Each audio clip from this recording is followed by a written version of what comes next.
आज हम बात करने वाले हैं अमेरिका के उन खास जंगी जहाज़ों की जो दुश्मन की नज़रों से लगभग गायब रहते हैं। इन्हें स्टेल्थ फाइटर्स या स्टेल्थ एयरक्राफ्ट कहा जाता है।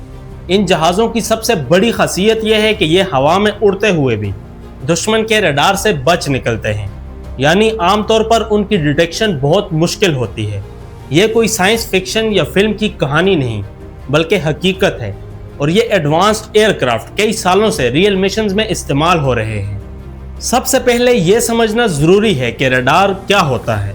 रडार एक ऐसी टेक्नोलॉजी है जो रेडियो वेव्स हवा में भेजती है, बिल्कुल ऐसे जैसे आवाज़ का एक सिग्नल जाता है।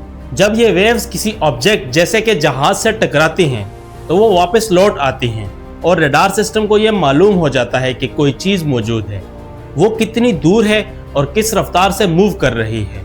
इसे आप इको की मिसाल से समझ सकते हैं, जैसे आवाज़ पहाड़ों से टकराकर वापस आती है, बिल्कुल वैसे ही रडार काम करता है। आम जहाज़ रडार पर आसानी से डिटेक्ट हो जाते हैं, लेकिन स्टेल्थ एयरक्राफ्ट का डिज़ाइन और उसकी आउटर सरफेस इस तरह से तैयार की जाती है कि रडार वेव्स उससे टकराकर सीधा वापस नहीं आती बल्कि मुख्तलिफ डायरेक्शन में डाइवर्ट हो जाती हैं। इसी वजह से रडार सिस्टम के लिए उन्हें डिटेक्ट करना बहुत मुश्किल हो जाता है और अक्सर ये जहाज़ रडार पर नज़र ही नहीं आते। स्टेल्थ जहाज़ों को रडार से छुपाने के लिए 3 बुनियादी चीज़ें इस्तेमाल की जाती हैं। पहली चीज़ उसका डिज़ाइन होता है। ये एयरक्राफ्ट सीधी सतह, तेज़ कोनों और गैर मामूली शेप्स के साथ तैयार किए जाते हैं ताकि रडार वेव सीधा वापस लौटने के बजाय मुख्तलिफ डायरेक्शन में बिखर जाएं। दूसरी चीज़ उनकी स्पेशल कोटिंग होती है। जहाज़ की सरफेस पर एक ख़ास मटेरियल लगाया जाता है जो रडार वेव्स को एब्जॉर्ब कर लेता है, बिल्कुल उसी तरह जैसे ज़मीन पानी को एब्जॉर्ब कर लेती है। तीसरी चीज़ इंजन का डिज़ाइन होता है। स्टेल्थ एयरक्राफ्ट के इंजन इस तरह बनाए जाते हैं कि उनकी हीट और आवाज़ कम से कम बाहर निकले, जिससे उन्हें डिटेक्ट करना और भी मुश्किल हो जाता है। इन तीनों फैक्टर्स को मिलाकर एक ऐसा एयरक्राफ्ट तैयार होता है जो रडार पर बहुत छोटा या गैर वाज़ेह सिग्नल देता है, कभी किसी परिंदे जैसा और कभी एक छोटी सी चीज़ जैसा। इसीलिए दुश्मन के लिए इसे पहचानना और ट्रैक करना बहुत मुश्किल हो जाता है। याद रखें, स्टेल्थ का मतलब गायब नहीं बल्कि इतना छोटा नजर आना कि दुश्मन धोखा खा जाए। अब बात करते हैं अमेरिका के 4 मशहूर स्टेल्थ एयरक्राफ्ट्स की। F-117 नाइट हॉक, पहला ऑपरेशनल स्टेल्थ जहाज। यह वो एयरक्राफ्ट था जिसने स्टेल्थ टेक्नोलॉजी को पहली बार असली जंग में इफेक्टिवली इस्तेमाल किया। 1983 में यूनाइटेड स्टेट्स एयरफोर्स ने इसे अपनी सर्विस में शामिल किया। इसका डिज़ाइन बहुत ही गैर मामूली था। ऐसा लगता था जैसे किसी ने कागज़ को कई मरतबा फोल्ड करके एक शेप बना दी हो। ना इसमें स्मूथ कर्व्स थे, ना ही ट्रेडिशनल एरोडायनामिक्स, बल्कि सिर्फ सीधी सतह और तेज कोने थे। इसी वजह से लोग इसे देखकर हैरान रह जाते थे। 1991 में जब गल्फ वॉर हुई तो F-117 ने अपनी असली कुव्वत दिखाई।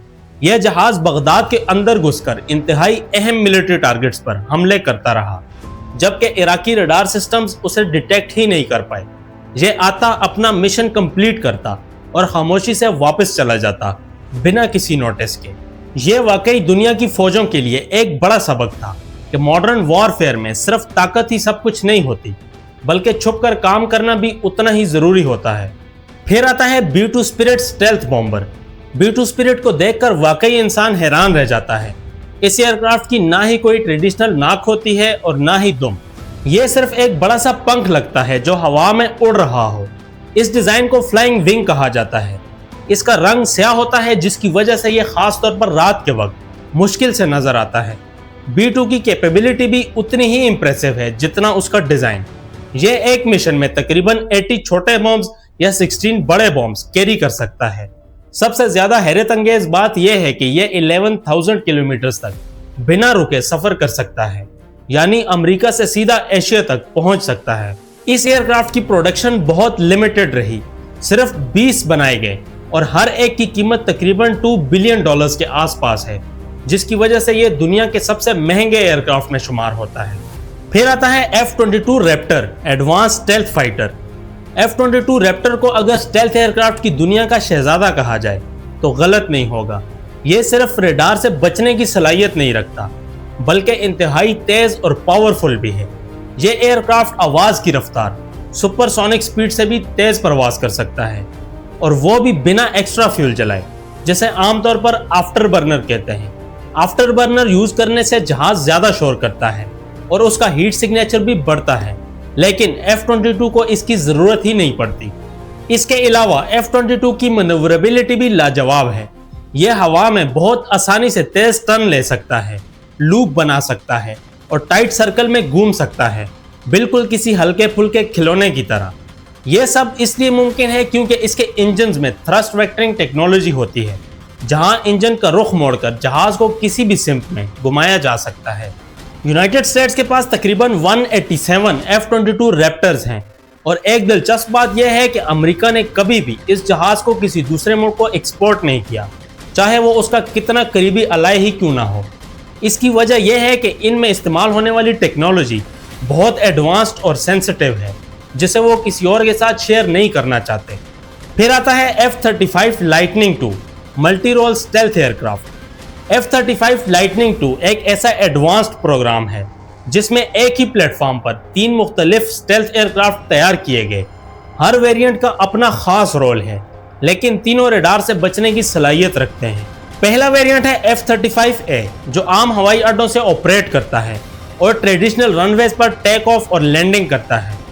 दूसरा F-35B एक खास कैपेबिलिटी रखता है जिसे स्टॉल यानी short take off and vertical landing कहते हैं। यह जहाज हेलीकॉप्टर की तरह सीधा ऊपर उठ सकता है और छोटी जगह से भी ऑपरेट कर सकता है।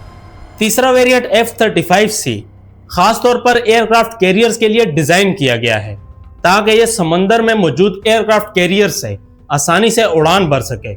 यह एयरक्राफ्ट सिर्फ यूनाइटेड स्टेट्स तक महदूद नहीं रहा, बल्कि इसे उसके कई दोस्तों और एलाइज ने भी अपनी फौज में शामिल किया है, जिनमें यूनाइटेड किंगडम, जापान, ऑस्ट्रेलिया और इजराइल शामिल हैं। इसी वजह से F-35 को अक्सर एक ग्लोबल स्टेल्थ फाइटर भी कहा जाता है। इस पूरे प्रोग्राम पर अब तक $400 बिलियन से ज्यादा खर्च हो चुका है, जो इसे इंसानी तारीख के सबसे महंगे और बड़े मिलिट्री प्रोजेक्ट्स में शुमार करता है। 2022 में यूनाइटेड स्टेट्स ने अपना नया स्टेल्थ बॉम्बर दुनिया के सामने पेश किया, B-21 रेडर। यह एयरक्राफ्ट मुस्तकबिल में B-2 स्पिरिट की जगह लेगा। देखने में यह B-2 स्पिरिट जैसा ही दिखता है, यानी फ्लाइंग विंग डिजाइन, लेकिन इसमें नई और ज्यादा एडवांस टेक्नोलॉजी शामिल की गई है।